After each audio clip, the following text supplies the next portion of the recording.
불완전하게 완전해지다. 커피 한 잔. 살렌토. 콜롬비아까지 왔으니 커피 농장 투어는 해야 한다며 살렌토에 갔다. 케냐에 갔어도 마찬가지일 거다. 커피 좀 내린다는 카페에는 케냐, 콜롬비아, 과테말라 등의 원두가 우선 있으니까.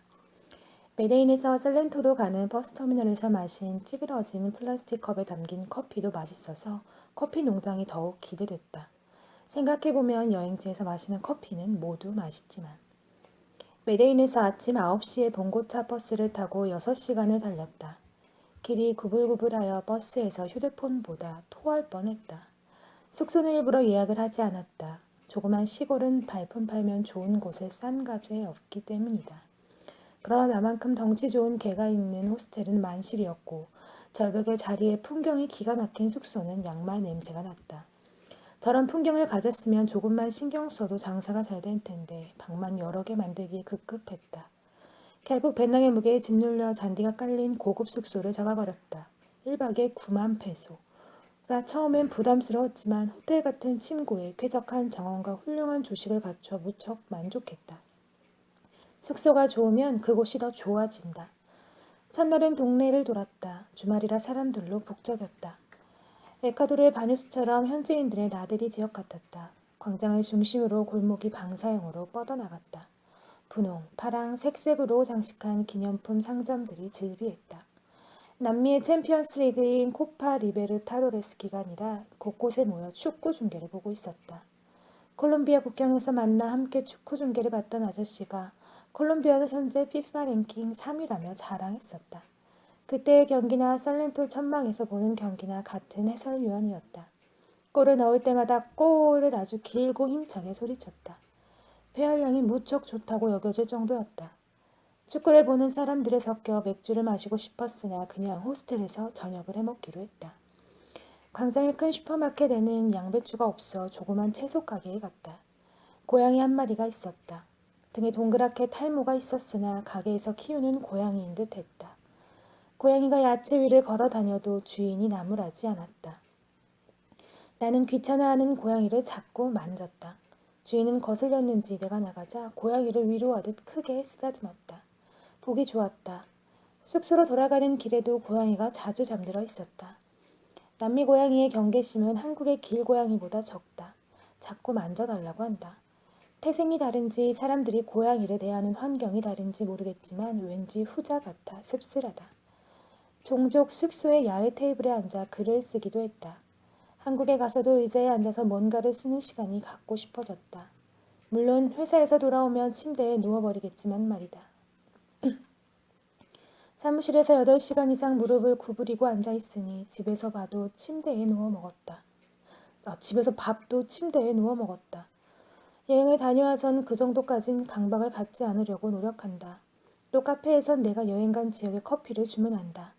주로 콜롬비아 원두인데 이게 혹시 외국으로만 수출된다는 1등급 커피인가 싶었다.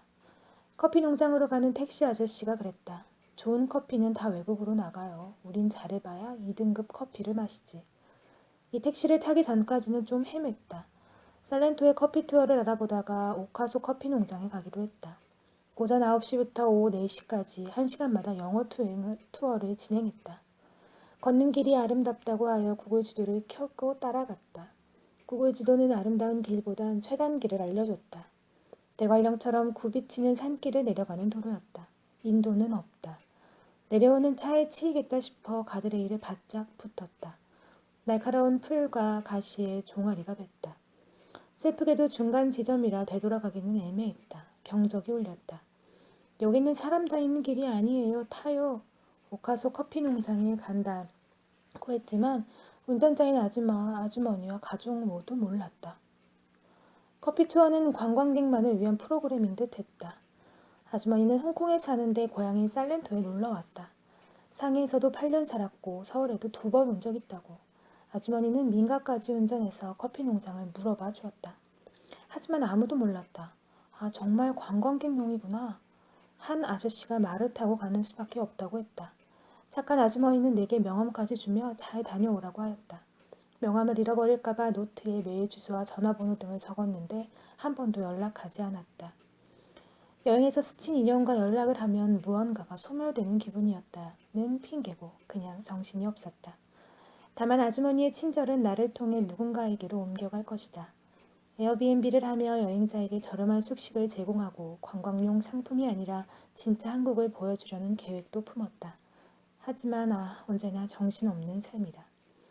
말은 결국 타지 않았다. 6천 페소인 줄 알았는데 6만 페소였다.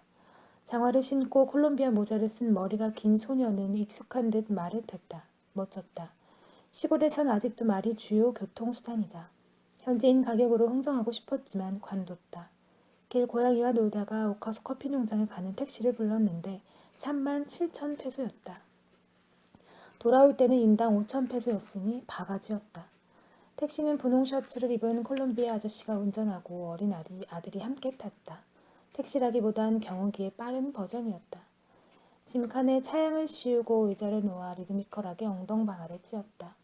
오픈카를 좋아해 큰 불만은 없었다. 오카스 농장의 투어는 정말 예쁜 콜롬비아의 여성이 커피 재배 과정을 설명하고 커피 심을 도왔다. 허리에 바구니를 메고 커피콩도 땄다. 하얀 커피꽃과 콩을 처음 봐서 신기했다. 사진을 찍었는데 현지 농장의 알바생처럼 나와 흡족했다. 좀 마르고 까맣게 탄 여행자의 모습이 될수록 아름다워 보였다. 커피 원두를 몇 개 사고 경운기 오픈카를 타고 돌아왔다. 사실 그 농장의 커피 맛은 내 취향이 아니었다. 시내의 아득한 커피가 훨씬 맛났다. 살렌토에는 당연히 여러 카페가 있는데 현지인은 한 번도 보지 못했고 푸른 눈의 여행자만이 카페에서 커피를 마시고 일기를 쓰곤 했다. 기록 후에 살렌토의 원두를 지인들에게 선물하였다. 이게 콜롬비아 현지 농가에서 산 원두라고 했지만 받는 이들은 큰 감흥이 없는 듯했다. 하긴 타인이 여행에서 사온 기념품의 의미 있기란 힘들지. 세상의 모든 블루. 산안드레스 섬. 산안드레스 섬에서 찍은 사진은 대부분 블루다. 세상의 모든 블루가 모여있다. 카리브해에 자리한 이 섬은 7가지 바다색으로 유명하다. 백사장에 서면 7가지 명도의 바다색이 자루 그은 듯 질서있게 펼쳐진다. 태양과의 합작품이라 날씨에 따라 파란색의 명도는 날마다 다르다. 모두 어떤 날이건 청명하다. 오토바이를 타고 동서남북마다 달라지는 바다색을 보거나 스노클링을 했다. 해가 물속까지 들어와 내 몸에 햇빛의 무늬를 그렸다. 귀에서 찰랑거리는 물소리, 스노클링으로 늘 젖어있는 몸의 촉각, 해가 데운 뜨끈한 공기, 돌아와 그 감각이 떠올라 눈물이 날 뻔했다.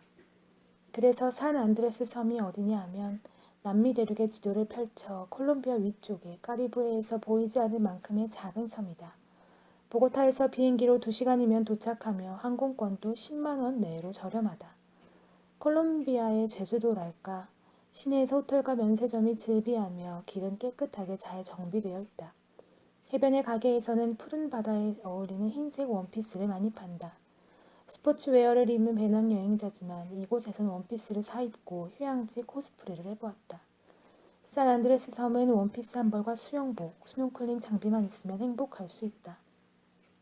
시내의 메인 비치라 할 수 있는 바이아 사르디나스 해변은 예쁜 카페도 많다. 콜롬비아의 대표적인 커피 체인점인 후안 발데스에서 냉 믹스 커피를 마시며 바다를 바라보곤 했다. 하루는 오토바이를 타고 섬을 돌다 비포장의 흙길에 허름한 집들이 모인 구역에 들어섰다. 다른 오토바이가 다가오더니 위험해 얼른 나가라며 출구를 안내했다. 나는 보고 싶은 풍경이 있는 쪽으로 급히 나갔다. 휴양지든 어디든 다양한 풍경이 있다. 보고 싶은 것만 볼 뿐. 처음 사흘은 공항 근처의 깨끗한 아파트에, 뒤 사흘은 시내에서 떨어진 민가의 에어비앤비에 묵었다. 밤이 되면 시내와는 달리 가로등 몇 개만이 외롭게 켜졌고 사람들의 옷차림도 휴양지풍이 아니라 평범했다.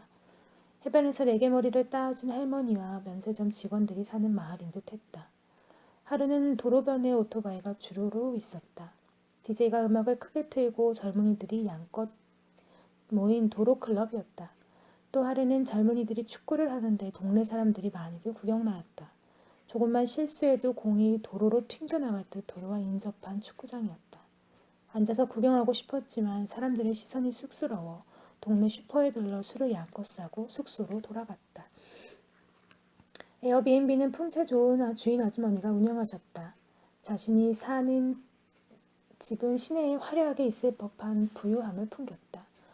주인 아주머니가 사교성이 좋아 이것저것 물어봤지만 신경질을 내며 청소하던 아주머니가 더 정감 같다.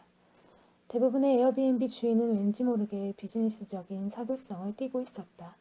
한층 전부를 나와 동행이 있었다. 넓어서 좋았지만 화장실 냄새가 거실을 지배했고 에어컨을 틀면 춥고 안 틀면 덥고 또 틀면 에어컨 냄새가 방을 지배했다. 왜 그런지 침대는 매트리스 3개를 올려 무척 높았다. 이곳 사람들은 높은 침대를 좋아하는지 아주머니의 취향인지는 모르겠다. 그래도 우리끼리만 쓰기에 크게 웃으며 술을 마실 수 있었다. 한국 음식도 눈치 안 보고 해먹었다. 숙소에서 오토바이로 10분 정도만 가면 웨스트뷰라는 워터파크가 나온다.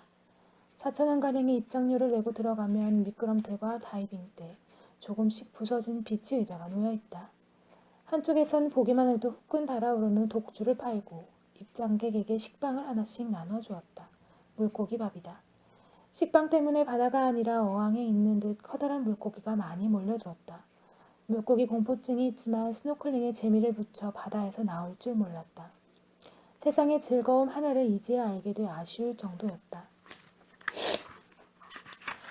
이 워터파크 산안드레스 섬의 주요 관광 코스인지 대형 버스에서 사람들이 우르르 내리기도 했다. 또 다른 코스는 섬에서 15분 정도 보트를 타고 조니케이 섬에 가서 멍을 때리거나 또 스노클링을 하는 것이다. 산 루이스 해변에서 바다로 걸어가 난파선을 보고 또 스노클링을 하는 코스도 좋다. 두말할 것 없이 펜톱 컬러집 블루 편을 보는 듯한 바다가 아름답다. 산안드레스 섬을 알려준 여행자에게 감사의 선물이라도 보내고 싶을 정도다. 세상의 대륙이 갈라지면서 조각 하나가 카리브해에 떨어졌고 그 덕에 카리브해의 해적이 자주 오간 역사가 있으며 자메이카에서 아프리카 노예들이 끌려오면서 어딜 가나 자메이카 국기와 음악, 레게머리를 볼 수 있는 산 안드레스 섬.